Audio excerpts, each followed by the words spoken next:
are we guys doing today? My name is Anima, and I messed that intro up because I said, how are we guys? Like, we are all one being just kind of smushed together in harmony? Apparent disharmony? I'm not really sure. Anyway, I fucked up the intro. I'm sorry. Presenting quality every day. We have a battle here, post-commentated battle against the almighty, the amazing, the good-looking even, ScizOrsome, otherwise known as Mark on here. I think that's his real name. Isn't that crazy? Oh my god. So this is a battle we actually had on his stream before I don't know, before things got really hectic, I guess. But yes, this was the a battle that we had on his stream, and it was the first battle we ever had, and I wanted to upload something, and I thought this was a really good one, plus he's like really cool, so you know, just friggin' yeah or something. I think that you guys would enjoy this battle because it is wonderful and ScizOrsome is awesome. So you can see our teams. I don't really feel the need to read them, but it's a bit of a mixed tier situation. I think we had like one OU and then the rest just bring what the hell ever. So yeah, with that in mind, let's hit Batteru Starto and get this shit going. It's been a while since I've done a post-com, I feel. How are we all doing? How are we? We good? We good? So I decided to lead with my Infernape. It's just the usual kind of like focus slash fake out rocks Infernape, while my opponent decides to lead with Calrissian, which is a Star Wars reference, so I have learned. I do decide to go for the fake out just to get some damage off, and my opponent actually predicted the out switch. I just kind of stayed in because my nuts are made of pure titanium. I just kind of stayed in and went for the stealth rock because I couldn't really see my Infernape doing that much to his team.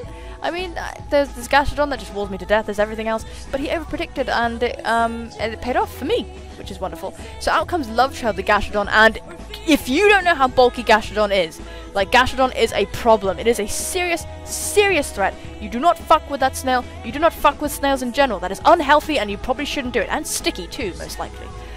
Great name, truly great name. I do decide to go for the knockoff, completely disregarding the fact that I'm about to go to bed, and stay in on the Earth Power because nobody really wants to switch in on the potential Scald Ice Beams. I mean, friggin', it's just not cool. And I wanted something to get put to sleep so that other stuff wouldn't get put to sleep, so that Sleep Claws would be in play and I wouldn't get phased out by yawns.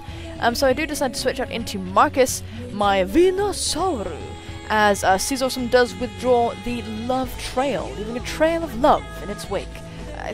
Is that accurate? I don't really know. But out comes Ra, and I'm obviously shit scared of this thing. But I do decide to stay in, anticipating him to just go for the QD, anticipating me to switch out. Plus, I wanted to see how much damage this Earthquake would do. So here we go, we're going to see Ra go for the Quiver Dance as expected.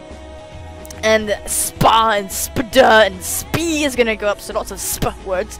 Very stressful indeed. And this EQ does sweet bugger all. Okay? Just sweet bugger all. There are no buggers to be found. Literally zero buggers. I can't see a single bugger anyway. But thankfully, Marcus is fat. He stays the fuck away from treadmills and all kinds of things that could make him healthy. Even just, he doesn't even look at fruit. And and so his thick fat protects him from the fiery dance, and he's able to land a Leech Seed. Which is wonderful, which is superb. I love it. And I'm going to switch out here, going off into my Infernape, which is just great.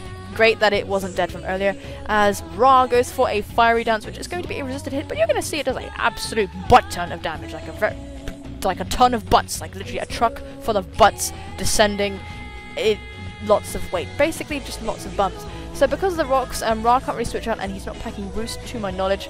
I think he would have done it by now.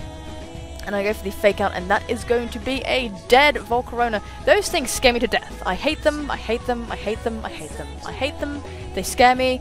They're just awful. They're awful, awful creatures. I just don't think that they should be allowed, frankly. I mean, they're not that bad. But I don't like them personally.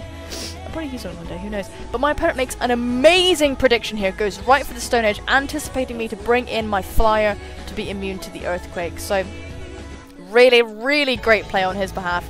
Honestly, if you haven't gone and I forgot to say, but please go and check him out. I'm gonna go crazy about him at the end of the video, I'm sure. But he's really amazing, genuinely makes me laugh. Few actual PokeTubers make me laugh out loud, and he is one of them. So he is scared out by Sherbet and goes into his Gastrodonu to take the possible Scald, but I did decide to go for the Toxic, predicting that because I've used the Gastrodon before, and I can smell a Storm Drain. I can smell the opportunity when it arises. It smells kind of like bacon. So my opponent does switch out here, going into the Donphan, as I decided to stay in.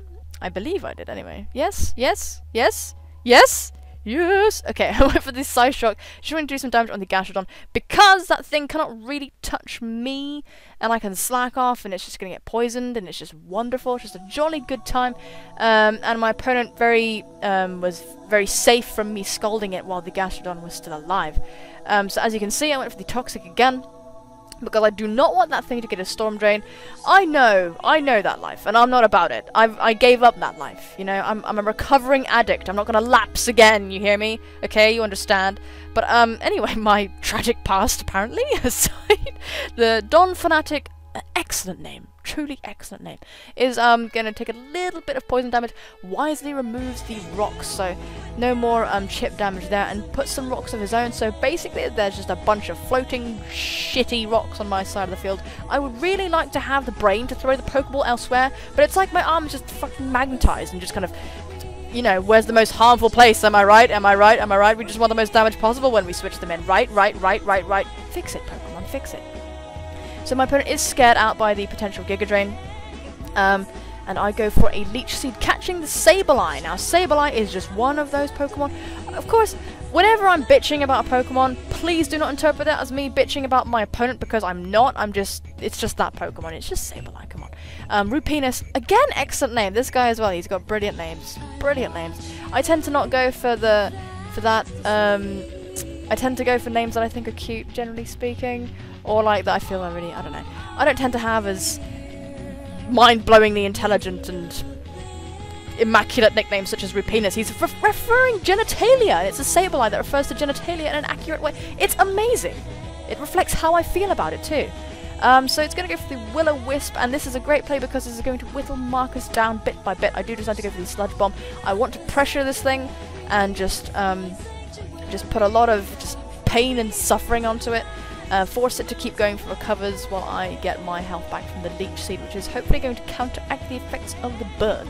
And if at any moment he doesn't recover, he is going to get taken out. So not bad at all. I do get the lucky 30% chance of poison with the Sludge Bomb, and my bombs of sludge are just going everywhere. Marcus is just not clearing up at all. He's just kind of doing whatever. I don't really understand how he does it, what he produces it with, but he produces it and it's pretty intense. Out comes Scyther Jr. This is such a cool thing. I love Scyther. Oh my god. I love Scyther. I did cheekily bring a Scyther to this match too. I love Scyther a lot. I have used it in NU, but you can see it does so much damage. This is a choice banded adamant Scyther. Look at how much damage that U-turn does. Scyther, I get things wrong sometimes. Scyther has amazing speed as well and really good attack power, so please, I'm all for Scyther being used more. And I go into my Raikou just to take the hit, really. There's not really much Raikou can do in this fight. As my opponent's Choice Scarfed Landorosu gets the Earthquake off and destroys my Tiger Cloud Cat Bum thing. It's a bit strange. It's got sort of like a strange structure coming out, erupting from his anus, which is quite disturbing and you know, very interesting to look at. Yes, it's all quite odd, quite odd indeed. But out switches the Landorus because it can't really touch me, and Love Trail comes out. I predict that and go into my Scyther. Reason being, I want to be able to defog these rocks, and I know that I'm special defensive, so I can take the hits that it goes for. No one else can be yawned out and any weird shit like that happening, so we're good. It's still very cute.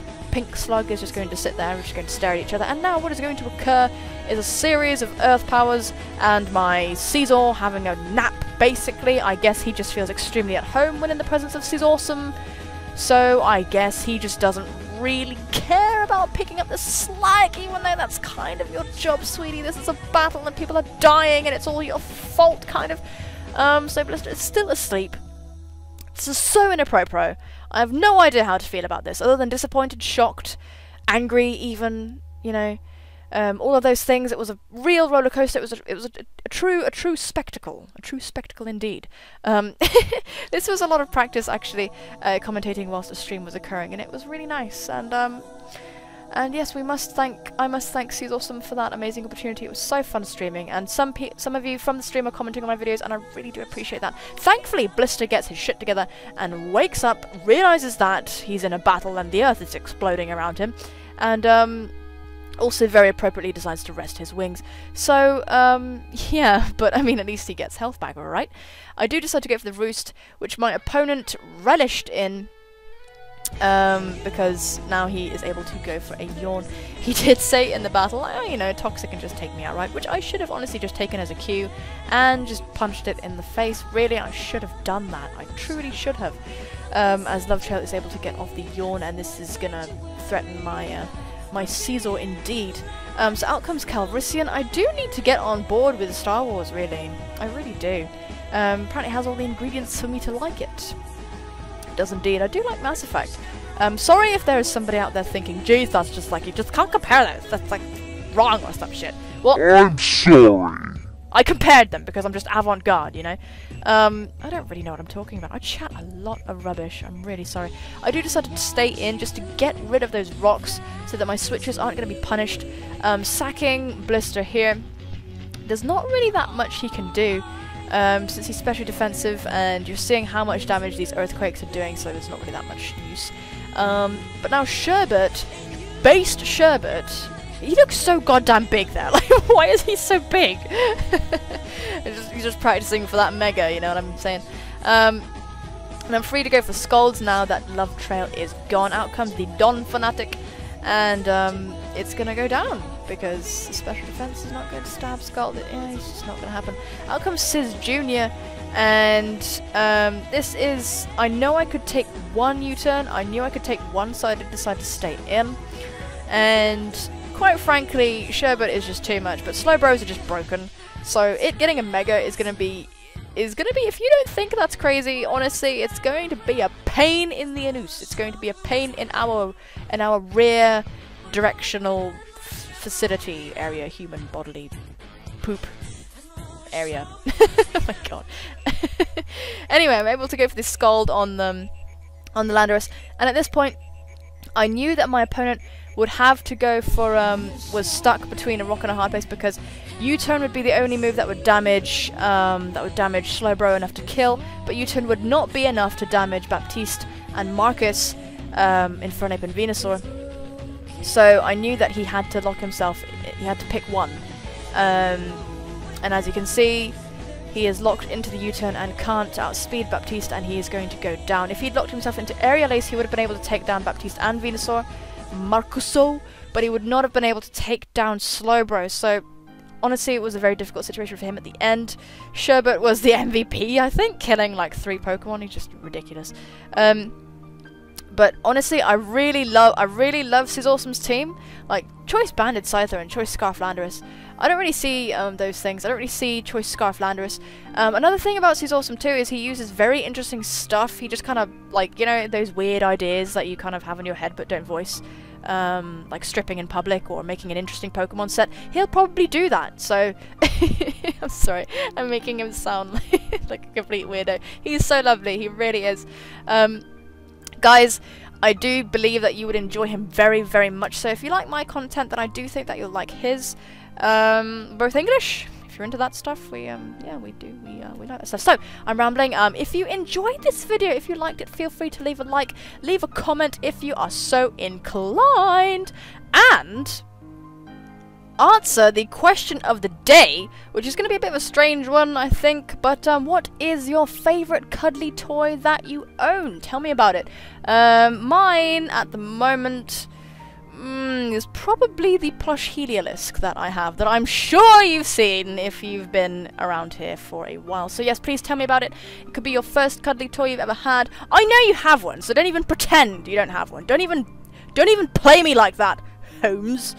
Nowhere near G enough to talk like that. So guys, yes, please leave a like if you enjoyed, answer the QOT and subscribe if you haven't already. I would appreciate having you on board, but of absolute course, you don't have to do any of these things. In fact, the most important thing of all is for you to, by the way, ScizOrsome's YouTube link will be in the description down below, hiya! To take care of yourselves, and I will see you soon, my friends. Bye-bye!